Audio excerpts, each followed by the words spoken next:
Hi hello ನಮಸ್ತೆ ವೀಕ್ಷಕರೇ, ಎಲ್ರಿಗೂ ಚಿಕ್ಕು ವ್ಲಾಗ್ಸ್ ಯೂಟ್ಯೂಬ್ ಚಾನಲ್ಗೆ ಸ್ವಾಗತ. ಸೊ ಇವತ್ತು ನಾನು ಹೋಟೆಲ್ ಸ್ಟೈಲ್ನಲ್ಲಿ ಮಾಡುವಂತಹ ಕಾಯಿ ಚಟ್ನಿ ಹೇಗೆ ಮಾಡೋದು ಅನ್ನೋದನ್ನು ತಿಳಿಸ್ಕೊಡ್ತೀನಿ.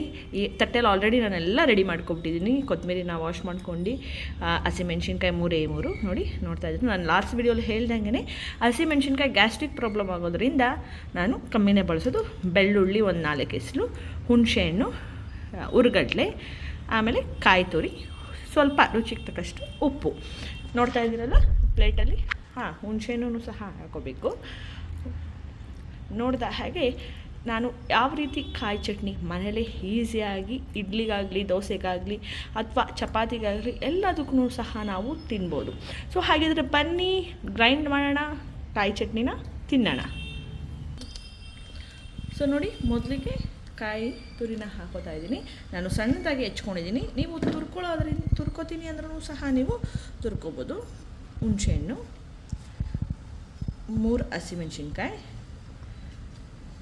ಬೆಳ್ಳುಳ್ಳಿ ಎಸಳು, ಕೊತ್ತಂಬರಿ,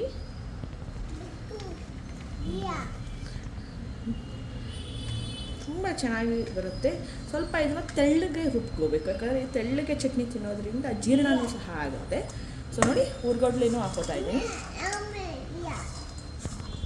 ಅದ್ರ ಜೊತೆಗೆ ಉಪ್ಪು, ಸ್ವಲ್ಪ ನೀರು ಬೆರೆಸೋಣ. ಸೊ ಹಾಗಿದ್ರೆ ಬನ್ನಿ ಪಟ್ ಅಂತ ಗ್ರೈಂಡ್ ಮಾಡ್ಕೊಂಡು ಬಂದ್ಬಿಡೋಣ. ಸೊ ನೋಡಿ ಫ್ರೆಂಡ್ಸ್, ಯಾವ ರೀತಿ ಚಟ್ನಿ ಸಹ ರೆಡಿಯಾಗಿದೆ. ನಾನು ಆಗಲೇ ಹೇಳ್ದೆ ಅಲ್ಲ, ನಾನು ತೆಳ್ಳಗೇ ಸಹ ಮಾಡ್ಕೊಳ್ಳೋದು. ಇದು ಇಡ್ಲಿಗೂ ಆದರೂ ಯೂಸ್ ಮಾಡ್ಕೋಬೋದು ಅಥವಾ ದೋಸೆಗಾದರೂ ಯೂಸ್ ಮಾಡ್ಕೋಬೋದು. ಹಾಗಿದ್ರೆ ಮುಂದಿನ ಲಾಗಲ್ಲಿ ನಾನು ನಿಮ್ಮ ಜೊತೆ ಸೇರ್ತೀನಿ.